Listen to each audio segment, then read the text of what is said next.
আসসালামু আলাইকুম প্রিয় শিক্ষার্থীরা, তোমরা ইতোমধ্যে জেনে গেছো এইচএসসি 2021 পঞ্চম সপ্তাহের অ্যাসাইনমেন্ট প্রকাশিত হয়েছে। তো আজকে আমরা পঞ্চম সপ্তাহের উচ্চতর বা হায়ার ম্যাথ অ্যাসাইনমেন্টের উত্তর দেখব। তো উত্তর দেখার আগে সর্বপ্রথম একটু অ্যাসাইনমেন্টটা দেখে নেই। তো এটা আমাদের অ্যাসাইনমেন্ট দেওয়া ছিল। অ্যাসাইনমেন্ট শিরোনামটা হবে স্থানাঙ্ক জ্যামিতির মাধ্যমে সরলরেখা সংক্রান্ত সমস্যার সমাধান। তো এখানে ক থেকে শুরু করে খ গ ঘ এভাবে 5টি পর্যন্ত 5টি প্রশ্ন দেওয়া আছে। তো আমরা ধারাবাহিকভাবে সকল প্রশ্নের উত্তর দেখব। তো উত্তর দেখার আগে আমি রিকোয়েস্ট করব, যারা আমার চ্যানেলে নতুন অবশ্যই চ্যানেলটি সাবস্ক্রাইব করে পাশে থাকা বেল আইকনটি অন করে দিন পরবর্তী আপডেট পাওয়ার জন্য। তো প্রথম প্রশ্নের উত্তরে আমরা চলে যাব। তো আমাদের প্রথম প্রশ্নটা ছিল যে এ বি সরলরেখার সমীকরণ নির্ণয় করো। তো ফার্স্ট টাইম এই ফিগারটা এঁকে নিতে হবে সুন্দর করে। তো আমি একটু ধীরে ধীরে স্ক্রল ডাউন করি, তোমরা লিখে নাও। এই ফিগারটা আঁকার পর দেয়া আছে, তো এখানে এ বিন্দুর স্থানাঙ্ক -k2 -k, 2 K, K is greater than 0, 0 বিন্দুর স্থানাঙ্ক 0 0। তো প্রশ্ন মতে ওয়ে ইকুয়াল √80 একক। তো মানগুলো যদি আমরা বসাই, তো তোমরা এই বিষয়টা ভালো করে পড়ে নিবে। তো এগুলো আমি পড়লাম না, এই যে এইখানে এই সমস্ত তথ্য কিন্তু দেয়া আছে। তো আমি এই বিষয়গুলো পড়ি নাই, ভিডিওটা শর্ট করে তৈরি করব যেন ছোট্ট একটা ভিডিওর মধ্যে সমস্ত প্রশ্নের উত্তর দেওয়া সম্ভব হয়। তো এখানে যদি আমরা ক্যালকুলেশন করি তাহলে দেখা যাবে যে এখানে কে এর মান কে স্কোয়ার ইকুয়াল 16। তো এই পাশে রুট থাকলে স্কোয়ার থাকলে পরের পাশে গেলে রুট হয়। তো কে এর মান 4 হয়, অর্থাৎ এ বিন্দুর স্থানাঙ্ক -4,8। তো আমরা এখন দ্বিতীয় পেজে চলে যাই। এটা হচ্ছে প্রথম পৃষ্ঠা। তো আমরা দ্বিতীয় পৃষ্ঠায় চলে যাই। তো তোমরা নিশ্চয়ই এটা লিখে নিয়েছো। এখন আমরা পরবর্তী পৃষ্ঠায় যাই। তো ওখানে আমাদের ক নং প্রশ্নে একটা সমীকরণ নির্ণয় করতে বলা হয়েছিল। তো ওয়ে রেখার ঢাল, তো এখানে এই মানগুলো -8 -0 -4 -0 যদি আমরা ক্যালকুলেশন করি -2 চিত্র অনুসারে ওয়ে লম্ব এবি, অর্থাৎ এবি সরলরেখার উপর ওয়েটা লম্ব ধরি। এবি সরলরেখার ঢাল এম। আমরা জানি দুইটা সরলরেখা পরস্পর লম্ব হলে তাদের ঢাল দ্বয়ের গুণফল হয় -1, অর্থাৎ -2 গুণন এম ইকুয়াল -1। এম এর মান হচ্ছে এখানে কত, হাফ, অর্থাৎ এই এম এ পাশে গুণ পাশে ভাগ হলে মাইনাস মাইনাস ক্যান্সেল হলে হাফ হয়। তো এখানে -4,8 বিন্দুগামী ও হাফ, অর্থাৎ 1/2 ঢাল বিশিষ্ট এবি রেখার সমীকরণ। তো আমাদের সমীকরণের কথা বলা হয়েছিল। তো সমীকরণটা হবে y-8 ইকুয়াল হাফ x + 4। তো 2y - 16 ইকুয়াল x + 4। তো x - 2y + 20 ইকুয়াল 0। তো এটাই হচ্ছে আমাদের নির্ণয় সমীকরণ। তো এখন আমরা খ নং প্রশ্নের উত্তরে চলে যাব। তো আমরা খ নং প্রশ্নের উত্তরে চলে এসেছি।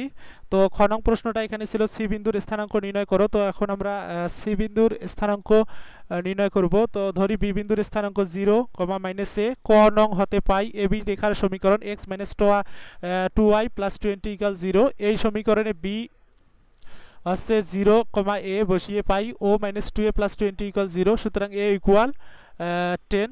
তো বি বিন্দুর স্থানাঙ্ক -0, 10। সুতরাং দেওয়া আছে ডি বিন্দু এ এর উপর মধ্যবিন্দু। ডি বিন্দুর স্থানাঙ্ক -4 + 0/2, 8 + 10/2। সুতরাং -2,9 ধরি y -3x = 5 রেখার ঢাল m। তো m1 ইকুয়াল -3/1। তো এখানে দেখেন, এখানে আরেকটা মাইনাস আছে, এই মাইনাস মাইনাস ক্যান্সেল হলে বা মাইনাসে মাইনাসে প্লাস। তো আমরা জানি সমান্তরাল রেখা সমূহের ঢাল একই, ওসি রেখার ঢাল এবং y -3x = 5 রেখা পরস্পর সমান্তরাল। সুতরাং ওসি রেখার ঢাল 3। তাহলে যাওয়া যাক পরবর্তী পৃষ্ঠায়। তো 0 0 বিন্দুগামী ও ঢাল বিশিষ্ট ওসি রেখার সমীকরণ হচ্ছে y - 0 ইকুয়াল 3 × x - 0, অর্থাৎ 3x - y = 0। প্রশ্ন মতে এবি লম্ব ডিসি, এবি রেখার সমীকরণ x - 2y + 20 = 0। এবি রেখার লম্ব রেখা ডিসি এর সমীকরণ 2x + y = c। এক নং রেখাটি ডি -2 9 বিন্দুগামী, টুয়াইস x, তো -2 + 9c। তো c ইকুয়াল 5। তো আমরা যদি প্রশ্নের দিকে তাকাই, এখানে বলা হয়েছিল সি বিন্দুর স্থানাঙ্ক কত। তো ডিসি ইকুয়াল বা ডিসি রেখার সমীকরণ টুয়াইস x + y = 5। সি বিন্দু ওসি এবং ডিসি রেখার ছেদবিন্দু ওসি রেখার সমীকরণ 3x - y = 0। ডিসি রেখার সমীকরণ টুয়াইস x + y = 5। তো 5x = 5, x = 1। তো 1 আর 2 যোগ করে এই সমীকরণটা, তো এর মানটা পাওয়া যায়। তো এখন আমরা পরবর্তী পৃষ্ঠায় চলে যাই। তো এখানে x এর মান 2 নং সমীকরণে যদি আমরা বসাই তাহলে দেখা যাবে y এর মান বের হবে 3। তো সি বিন্দুর স্থানাঙ্ক 1,3। এখন আমরা সরাসরি চলে যাব গ নং প্রশ্নের উত্তরে।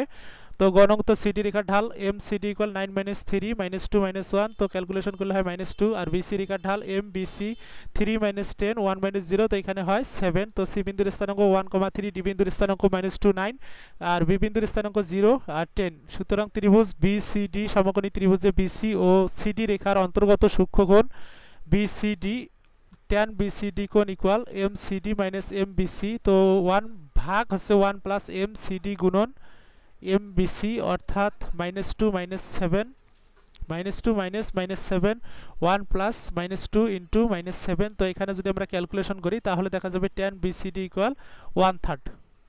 তো এটা হচ্ছে আমাদের গ নং প্রশ্নের উত্তর।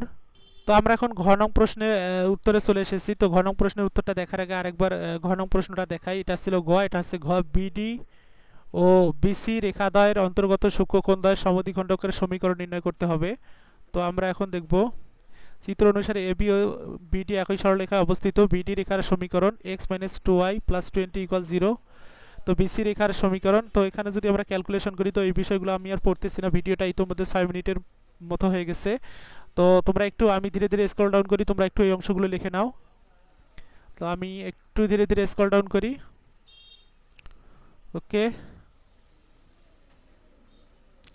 তোমরা এই পর্যন্ত লিখে নাও। এটা হচ্ছে a1 = 1 আর b1 হচ্ছে -2। তো a2 = 7, b2 = 1। তো এই পর্যন্ত লিখে নাও। তারপর হচ্ছে a1 into a2 plus b1 into b2।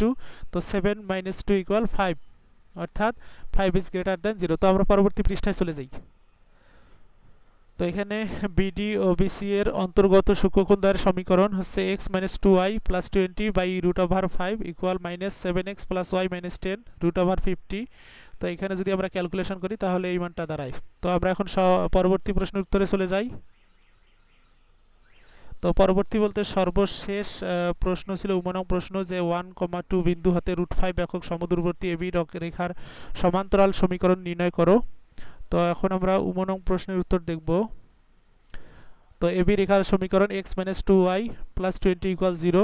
AB রেখার সমান্তরাল রেখার সমীকরণ x - 2y + k = 0। তো 1,2 বিন্দু হতে 1 নং সমীকরণের লম্ব দূরত্ব, তো এটা হচ্ছে সেই লম্ব দূরত্ব। প্রশ্ন মতে যদি আমরা ক্যালকুলেশন করি তাহলে এই পর্যন্ত চলে আসো, তোমরা এই পর্যন্ত লিখে নাও, অর্থাৎ -3 + k = +-5। আমরা পরবর্তী পৃষ্ঠায় চলে যাই। তো পজিটিভ ধরে পাই, অর্থাৎ নেগেটিভ মান তো নেওয়া যাবে না। তো পজিটিভ ধরে পাই, এখানে k এর মান হয় 8। আবার নেগেটিভ ধরে পাই, k এর মান হচ্ছে -2। তো k = 8 হলে 1 নং সমীকরণ টি হয় x - 2y + 8 = 0। আর k এর মান -2 হলে 1 নং সরল রেখার সমীকরণটি হয় x - 2y - 2। তো -1,2 বিন্দু হতে √5 একক সমদূরবর্তী এবি রেখার সমান্তরাল সরল রেখাদ্বয়ের সমীকরণ x - 2y + 8 = 0 এবং x - 2y - 2 = 0। তো সুপ্রিয় শিক্ষার্থী, এই ছিল আমাদের এইচএসসি 2021 পঞ্চম সপ্তাহের অ্যাসাইনমেন্টের উত্তর। তো পরবর্তী উত্তরগুলো পাওয়ার জন্য অবশ্যই চ্যানেলটি সাবস্ক্রাইব করে পাশে থাকা বেল আইকনটি অন করে দিন। তো সেই পর্যন্ত সবাই ভালো থাকো, সুস্থ থাকো, আল্লাহ হাফেজ।